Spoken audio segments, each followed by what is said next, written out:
आजिकली ग्रामांचल आरंभ करके सहरांचल पर्यंत मांडियार चाहिदा बेसी जेहेतु आम देहपाई मांडिया अति उपकारी। एथिरे भरी रही प्रचुर परिमाणर iron, calcium, vitamin, carbohydrate, protein, fibre जहाँकि ओजन ह्रास साहाय्य करे, हाड़ को मजबूत रखे और हृत्पिंड को सुस्थ रखा सहित रक्त में शर्करा स्तर को नियंत्रित करें। एमती बहुत गुड़िए गुण आर अच्छी कहले सरीबनी।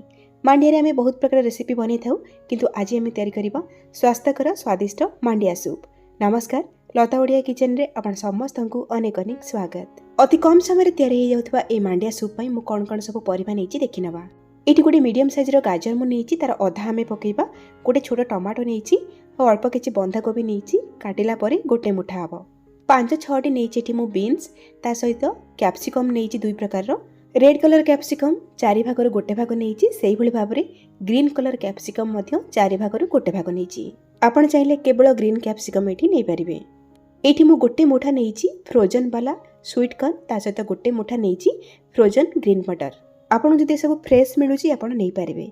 एठी मु सब परिबा को एकदम छोट छोट करके काटिकी नेछि। आपण चाहिले सब परिबा को चॉपर रे देके चॉप करि परिबे। प्रथमे कढ़ाई गरम करके सेतरे गोटे चमच दबा बटर। आपण माने बटर जगह ऑलिव ऑयल नै परिबे बा जे कोनसी कुकिंग ऑयल मध्ये नै परिबे। बटर को गरम करबा आ एपटे देखंतु गोटे छोट साइज रो प्याज को एकदम छोट छोट करी काटिकी नेछि। गोटे चमच कटा रसुण, गोटे चमच कटा अदा, 2टा कंचा लंका को काटिकी नेछि। तो प्रथमे आमी अदा रसुण कंचा लंका कटा को दबा और किछि सेकंड पई हाई फ्लेम रे भाजी नबा। लाल करके भाजीबा दरकार नहीं, केवल आर कंचा बासनाटा जीवा पर्यंत आमे भाजीबा। ए सब टिके भाजी गला परे आमे कटा प्याज को देदबा।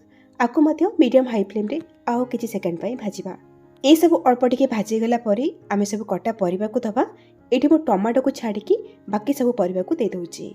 टमाटो प्रथम रे पकई देले अधिक सिझी के मिसी जिवो, सेति पई पछरे पकेबा। तो एबे आमे मीडियम हाई फ्लेम रे सब परिबा को 2 मिनिट पर्यंत एपट सेपट करके भाजी नबा। दर्शक बंधु, आज रेसिपी जदि आपको पसंद आसिबो वीडियो को लाइक करेंगे, शेयर करेंगे। चैनल रे जदि आपण माने नुआ ताले प्लीज सब्सक्राइब करनेबे। फेसबुक पेज रे देखुथिले फॉलो तो निश्चय करेंगे। एठी मु आ गोटे कथा कहि रखुची, सूप रे मते परिबा टिके अधिका पकेले भल लागि थाए। जदि आपनको परिबा कम देले भल लागे तले आपण माने परिबा कम करके नै परिबे।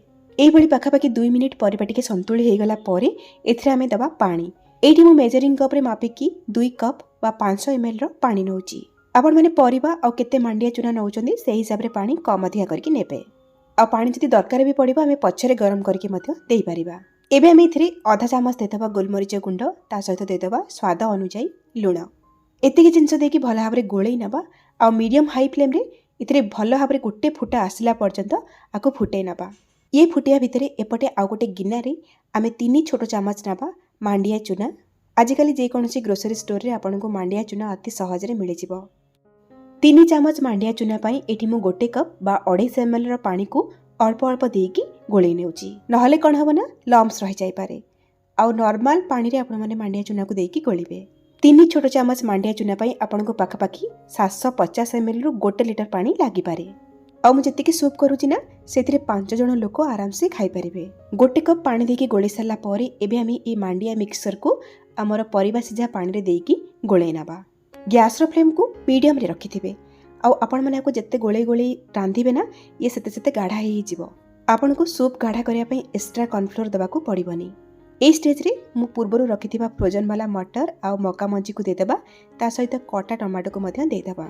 आहुरी हेल्दी टेस्टी करिया पई एठी मु किछि पनीर नेछि, पाखापाखी 20 रु 30 ग्राम रो पनीर को मु एकदम छोट छोट करी काटी केथरे पकोउची।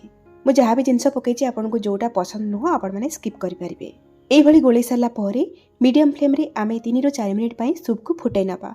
3-4 मिनिट फुटला परे जदि आपनको सूपटा अधिक गाढ़ा लागुथिबो ताहाले आपण माने गरम पानी करिके एथिरे देकी आउ टिके फुटाई नेबे। आउ जदि सूप आपनको पतला लागुथिबो ताहाले मांडिया चूना आउ टिके नॉर्मल पानी रे गोळेकी एथिरे देकी फुटाई परिबे। माने आपण माने निज हिसाब रे सूप रा कंसिस्टेंसी को एडजस्ट करि परिबे। तो देखंतु एई भली 3-4 मिनिट फुटला परे आरा कंसिस्टेंसी केमिति अछि, बेसी मोटा रखिनी बा बेसी पतला रखिनी, मीडियम रखिची। और सब बेले ध्यान रखिबे सूप रे परिबा गुडा को बेसी सिझे देबेनी, परिबारे क्रंचीनेस रहिबा दरकार। ताहाले जाई कि सूप पीबारे मजा आसी जिवो। लास्ट रे किछि कटा हैतिबा धनिया पत्र दबा, ता सहित चटपटा टेस्ट पई आमे गोटे बडा चामच लेंबू रस देकी गोळेई नबा आ संगे संगे गैस रो फ्लेम को ऑफ कर नबा। तैयारी गला इठी हमरो हेल्दी टेस्टी मांडिया सूप। ए शीत दिन रे गरमा गरम मांडिया सूप तैयारी करंतु, निजे पियंतु, घर लोक मानको पियंतु। केमिति लागिला आपण अनुभूति मो सहित शेयर करंतु। ତାହେଲେ ଆଜି ପାଇଁ ରହୁଛି, ପୁଣି ଆସିବି ଆଉ ଗୋଟେ ନୂଆ ରେସିପି ନେଇକି। ସେ ପର୍ଯ୍ୟନ୍ତ ରହିଲି, ନମସ୍କାର, ବାଏ, ଜୟ ଜଗନ୍ନାଥ।